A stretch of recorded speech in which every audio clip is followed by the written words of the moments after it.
Hello bachcho, let us study this given question. So the given question says that in the figure shown, a circuit contains two identical resistors with the resistance R is equals to 5 ohm and an inductance with L is equals to 2 millihenry. An ideal battery of 15 volt is connected in the circuit. What will be the current through the battery long after the switch is closed? Okay तो देखिए यहाँ पे क्या बोला गया है हमें, what will be the current through the battery, हमें करंट की वैल्यू फाइंड आउट करनी है, बट क्या बोला है यहाँ पे, long after the switch is closed. जब बहुत ज्यादा टाइम तक स्विच क्लोज रहेगा तो करंट की वैल्यू क्या रहेगी। तो देखिए यहाँ पे अगर हम लिखे कि after the long time in steady state resistance of inductor क्या हो जाता है, जीरो हो जाता है, क्योंकि हमें लॉन्ग टाइम दिया है इसीलिए।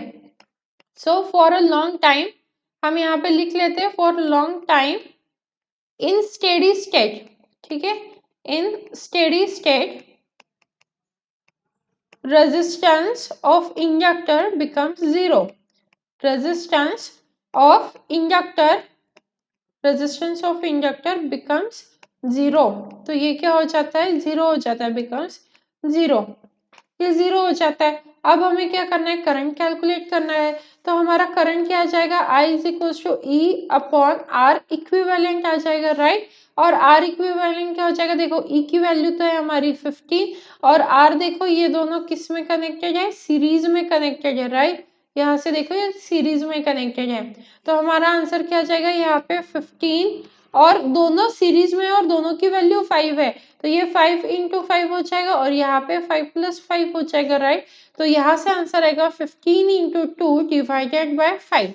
सो आप देखिए 5 1 जा 5, 5 3 जा 15, तो I इज इक्वल टू क्या बचा हमारा 3 into 2, so I will be equal to 3 2 जा 6 एम्पियर। तो करंट क्या हो गया हमारा, 6 एम्पियर हो गया। So the final answer for this question is option A, that is 6 ampere. So I hope you understood it well. All the best.